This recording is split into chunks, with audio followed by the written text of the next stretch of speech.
From the High Definition Production Center of Troy University's Broadcast and Digital Network at Troy, Alabama's International University, this is Troy TrojanVision News. Hello and welcome to Troy TrojanVision News for October 3rd, 2016. I'm Rachel Wilkerson. And I'm Jordan Elston. Thank you for joining us this evening. Even though it is 3 weeks away, the Trojan football team's big rivalry game against South Alabama is already on the minds of Troy students. The game will be played in Mobile this year, but students have the chance to make the road trip at a bargain price. Seth Hawk explains. Troy Student Alumni Association teamed up with Troy Student Government Association to sell all access passes to Troy students for the low price of $20 to the Troy versus South Alabama game. So today we are selling tickets for an all-access pass for the Troy versus South football game on October 20th. Now I know this ticket isn't necessarily a golden ticket, but it might as well be, because this one $20 ticket will get you a bus ride to and from the stadium, admission into the stadium, and free Troy tailgating. Troy has only one home game in the month of October, which is the homecoming game against Georgia State on October 15th. Which makes the deal that the SGA and SAA are offering to students even greater to one Troy student. I think this is a really good deal, especially for us students. We don't get the opportunity to go to away games for such a great price, and we also get food and free transportation, which is another thing that I was kind of nervous about. So for $20, you get to go support your Trojans that are doing amazing, and you also get to get free food and all the other stuff. I think it's great. The SGA and SAA will have a table set up in the Trojan Center for the remainder of the week to give the students the opportunity to make the ride down to Mobile to support the Trojans. Seth Hawk, Troy, TrojanVision News. The table to buy the tickets will be located in the Trojan Center food court all this week. Once again, the tickets are $20 and cover the bus ride, entrance to the game, and tailgating in Mobile. Troy Public Radio is looking for some financial help from its listeners all this week. Troy Public Radio kicked off its fall fund drive over the weekend. They are a listener-supported operation, and listeners who wish to help can call in their donations or visit the Troy Public Radio website to make a pledge. Funds raised during the week-long fund drive will go to paying for the programming featured daily on Troy Public Radio. Fund drive is a major portion of how we pay for programming here at the radio station and over 1,000 public radio stations across the country. You pay for things, you go to a CVS or a Walgreens and you pay for product right then. It's that model flipped on its head, where a couple times a week, a couple times a year, kind of like 2.5 times a year, we ask you to support us. You've been listening to our programming. It's free. We have no way to charge you. And now we're asking you to pitch in for your favorite shows that you rely on every day. If you are interested in making a pledge, you can call Troy Public Radio at 1-800-800-6616 or visit their website at troypublicradio.org. The fund drive ends on Saturday. Some Troy University theater students are taking the show on the road in what will be the first of many productions scheduled to make a trip to Dothan. The Department of Theater and Dance is taking their most recent production, Flying West, to the Dothan Opera House tomorrow night. Joshua Lee talks to the cast and crew about hitting the road. Over the weekend, Troy Department of Theater and Dance debuted Flying West, and now they will take it south to Dothan. Some of the cast and crew shared their thoughts on the new venue.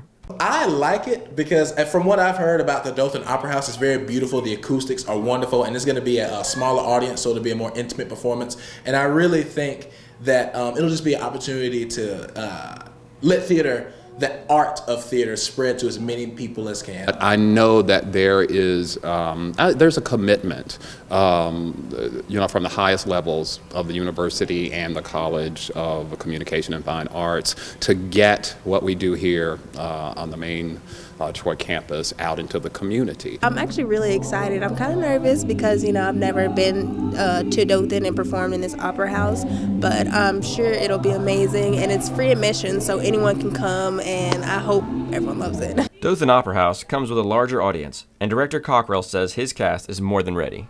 I think once an actor has that character and that role in their body, you could put them on another planet and they'd figure it out. It's an art form, and that's what I love that we're taking it to Dothan. We're able to reach more and more people. Flying West will premiere in Dothan Tuesday night at the Dothan Opera House. Joshua Lee, Troy, TrojanVision News. Showtime for Flying West at the Dothan Opera House is set for 7 p.m. Tickets are free but may be reserved by contacting the Dothan Opera House ticket office. Now, the latest in Trojan sports on Troy Trojan Vision News. Hello, we are back with another night of Trojan sports, and boy, was it a busy weekend all across the board. Starting things off, it was not only a busy weekend, but also a weekend of redemption for the Trojan football team and its road matchup against the Idaho Vandals. Now rewind the clock to this time last season when the Vandals came to Troy and handed the Trojans a homecoming loss. But as you can see, this time around, things were a little different.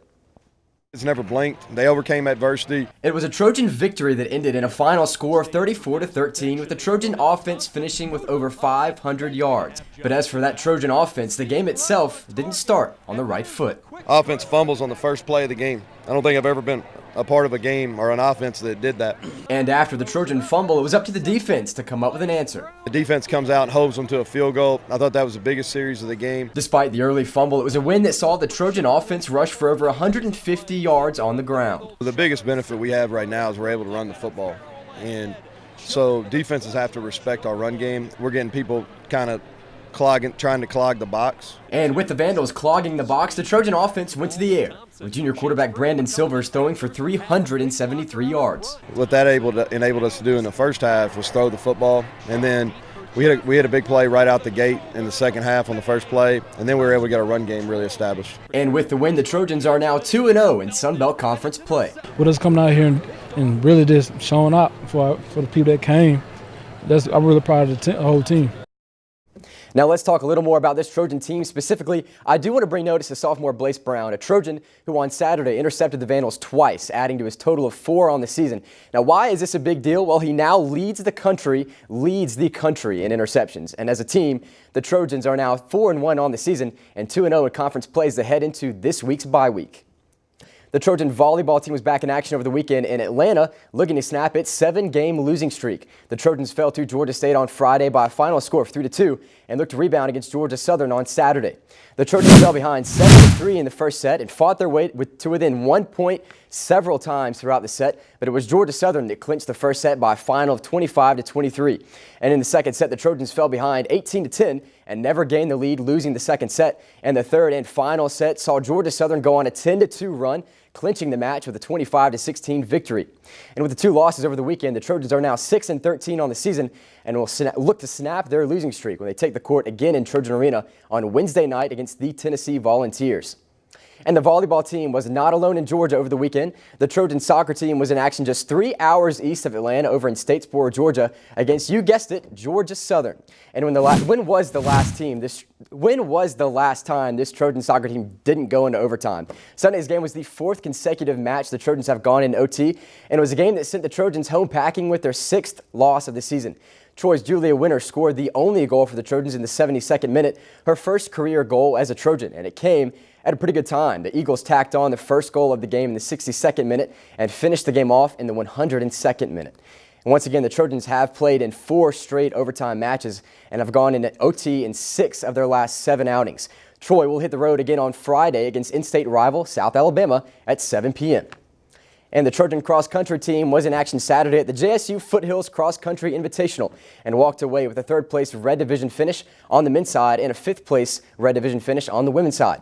For the men, Daniel Glick, Sawyer Sprung notched 2 top 15 finishes to highlight the day. Sprung finished in 9th place overall with a time of 25 minutes and 31.9 seconds in the 8K race, and Glick was just behind in 11th place at 25 minutes 35.9 seconds. Leading the way for the women was senior Samantha Smith, who had the top finish for the Trojans at 18 minutes, 47.2 seconds in the 5K event for 21st place. The Trojans have a week off before they compete at home in Dothan at the Doc Anderson Wiregrass Invitational. The Troy women's tennis team opened its season this weekend at the Georgia Southern Invitational. In singles play, sophomore Hannah Caesar finished 3rd in the tournament, picking up a dominating 6-0 win Friday morning against Valerie Droop of SCAD before falling to Gilia Reap of Georgia Southern in the semifinals on Saturday. In 3rd place match on Sunday, Caesar defeated Kylie Shipley of UNCA 6-3 and 6-2, and the Trojans returned to the courts in Waco, Texas to compete in the Baylor Under Armour Invitational on October 7th through the 9th.